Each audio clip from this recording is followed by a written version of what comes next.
Hello guys, going to be going over the MLB PrizePicks slate for Monday, May 30th. And I really like this slate today actually, just a lot of props that I have some pretty good confidence in. So first one, we're going to start off the first inning runs allowed. And I have a couple here, a few.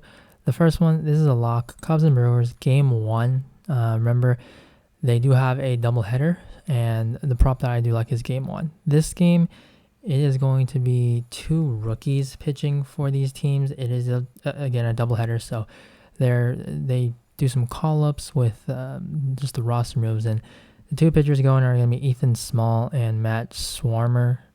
These two guys, Small is actually a big time prospect actually within the Brewers system, while Swarmer I'm not too sure about. Not as much talk about him, but even though this is supposed to be at least one good prospect, this game, remember, rookies, they usually do have a tough time with their first start. This game has a 5.5 run implied total for the Brewers and 5.3 for the Cubs because it is Wrigley Field and the wind is blowing 16 miles out, 79 degrees, so very good hitter-friendly weather. The last time we saw conditions like this for Wrigley, it was like 20 plus winds. So a little bit even stronger, but that was against the Diamondbacks, and that game, I think there were like 10 home runs that game.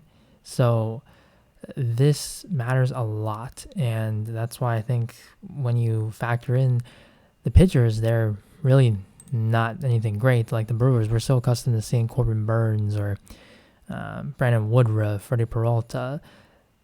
Ethan Small, this is an unknown guy, and I'm just going to trust the fact that these two teams can score one run. These conditions are way too good. Even if you take away these conditions, I would still like this prop because of two rookie pitchers. So this is one of my favorite props of the day. Now, the next one is going to be a no-run first inning prop, and that's going to be Athletics and Astros. For this one is because the Astros are kind of struggling right now, and they're going to be going into Oakland, a much worse hitter's ballpark than Houston. And Oakland, Paul Blackburn, probably been their second best pitcher behind Frankie Montes. Blackburn's been really solid. The Astros, again, they're just struggling. Big ballpark, 67 degrees, wind's blowing out, but again, not going to be too much of a factor. And simply just the A's, they struggle to score, and the Astros, they struggle to score at least of right now. And 4.1, 3.1 run total, so really like that. And that's why I'm going to take the under. And then another one right next to it, Marlins and Rockies. So Coors Field.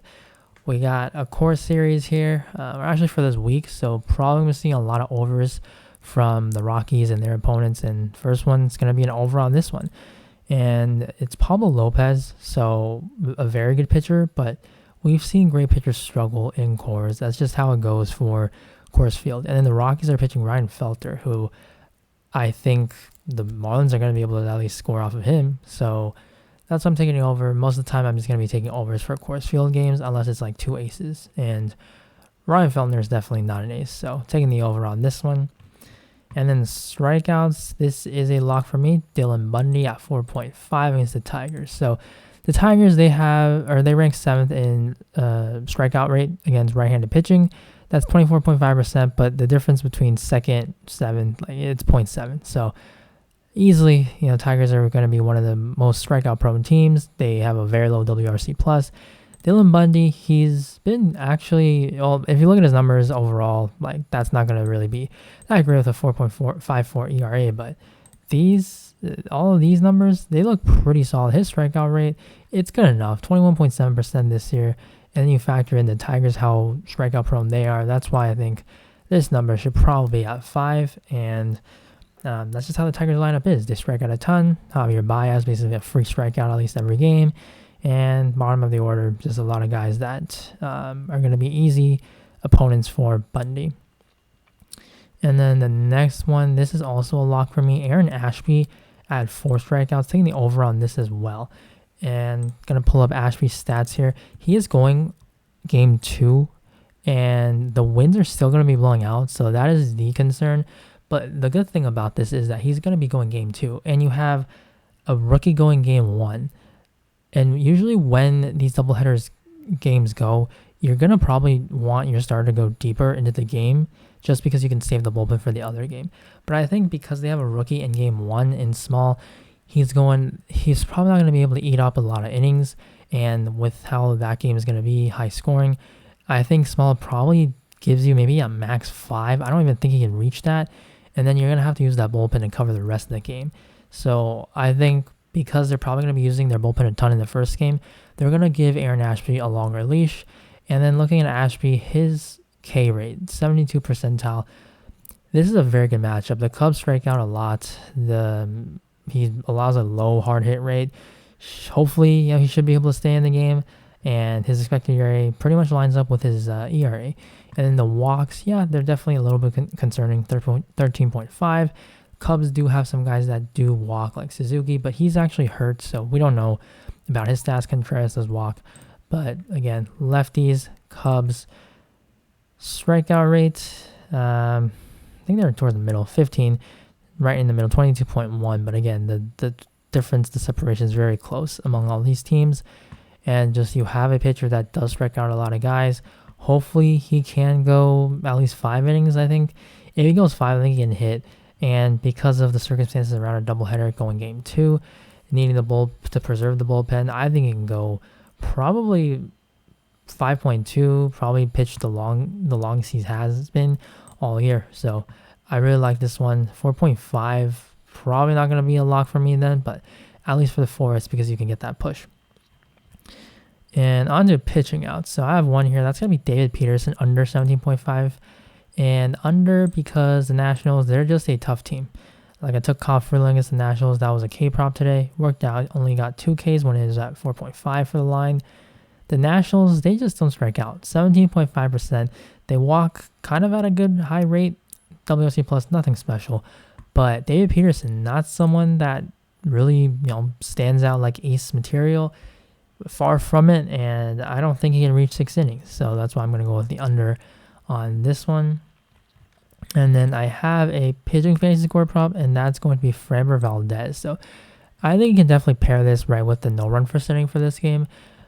37 is a number that Valdez has hit twice this season already, so that's pretty important for this number. So if it does increase, probably not going to go with it.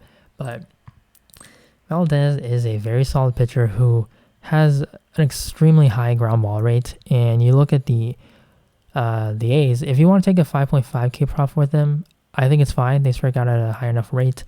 WRC plus is at 98, but then you look at batted balls, ground ball rate. Oakland, they have the 3rd highest ground ball rate, which just fits perfectly for Valdez's game. So that's why I'm going to go with the fantasy prop, or fantasy score prop.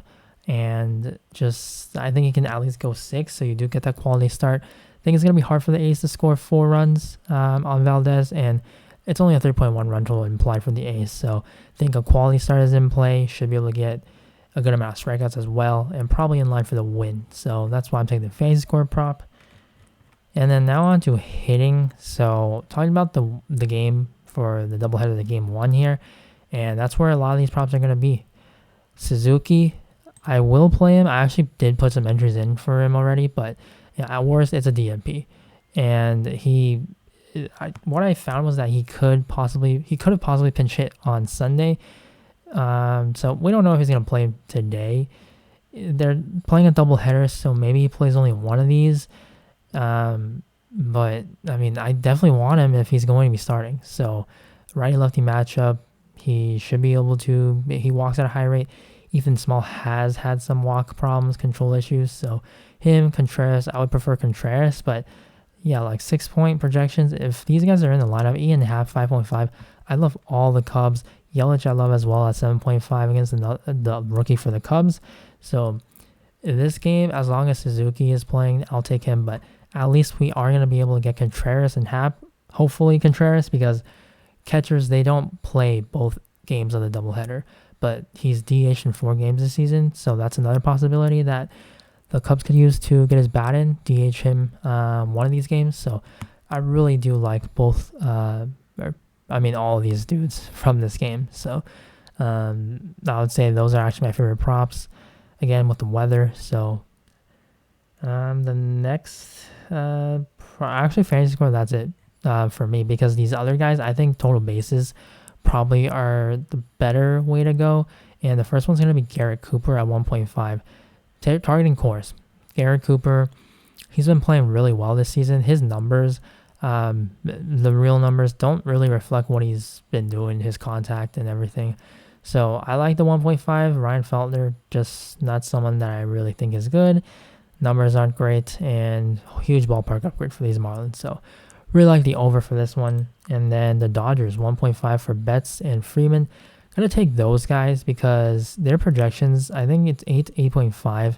And when it's that high, I just prefer total bases.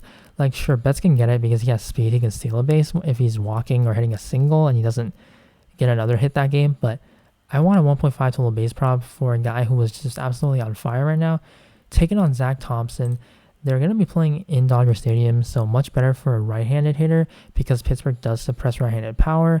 You got some winds blowing out, 73 degrees, 5.3 run total. All of this just, it suits these Dodgers pretty well today. So liking Betts, liking Freeman as well, righty-lefty matchup for him. So both of these Dodgers favoring the total base props, but we don't have any runs and RBIs, hits and walks props for tonight yet. I think they're going to be added tomorrow morning.